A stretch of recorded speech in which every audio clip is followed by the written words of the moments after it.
मी आता आपल्या स्कॉलरशिप परीक्षेसाठी जी मुलं येत नाहीत त्यांना आणायला ह्या रस्त्याने चाललो आहे.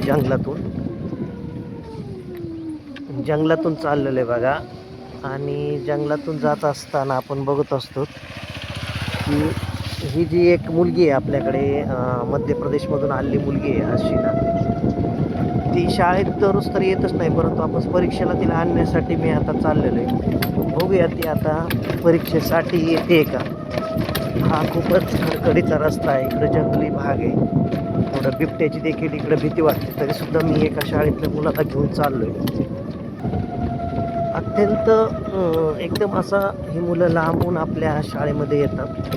आपण जर बघितलं तर हा एकदम रस्ता चालण्यासारखा नाही, हा जंगली भाग आपण बघतो. सध्या नगरमध्ये जर बघितलं तर नगरमध्ये बिबट्याचं प्रमाण वाढलेलं आहे. त्यामुळे सुद्धा आपले प्रशासनाने सकाळची शाळा ठेवली आहे.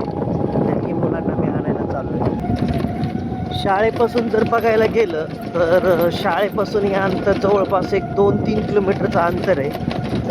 म्हणजे जरी मुलांना पावसाळ्यात म्हणा किंवा इतर वेळेस आणणं खूपच मुश्किलीचं काम होतं, परंतु आपण आता इथे त्या मुलीला आपल्याला घेऊन जायचंच आहे.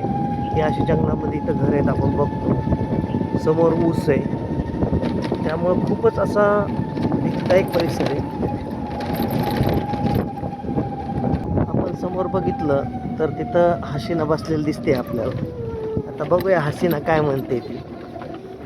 हसीनाला आपण घ्यायला आलोय. हसीना इथं बसलेली आहे.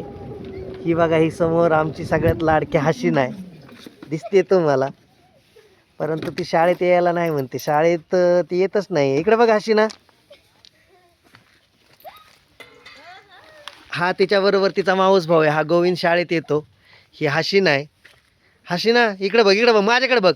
तू का घाबरू नको. परीक्षेला काय होतं एक दिवस यायला तुला? हां, आजचा दिवस आपल्याला फक्त परीक्षेला यायचं ना.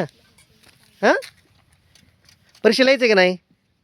ही त्याची मावशी आहे, हा तिचा भाऊ आहे, इथं बसलेली आहे ती लोक. हिला घ्यायला मी आलोय. हसीना काय बोलत नाही. चल आवर, चल संध्याकाळी आजच्या दिवस पेपरला चल. हा, ही सगळे सगळे जा जा म्हणते. तर ही पण आहे. राधिका आहे ना तुझं नाव? अश्विनी. अश्विनी सुद्धा शाळेत येते, पण अश्विनी सुद्धा शाळेत येत नाही. ही मध्य प्रदेशची मुलं आहेत बघा.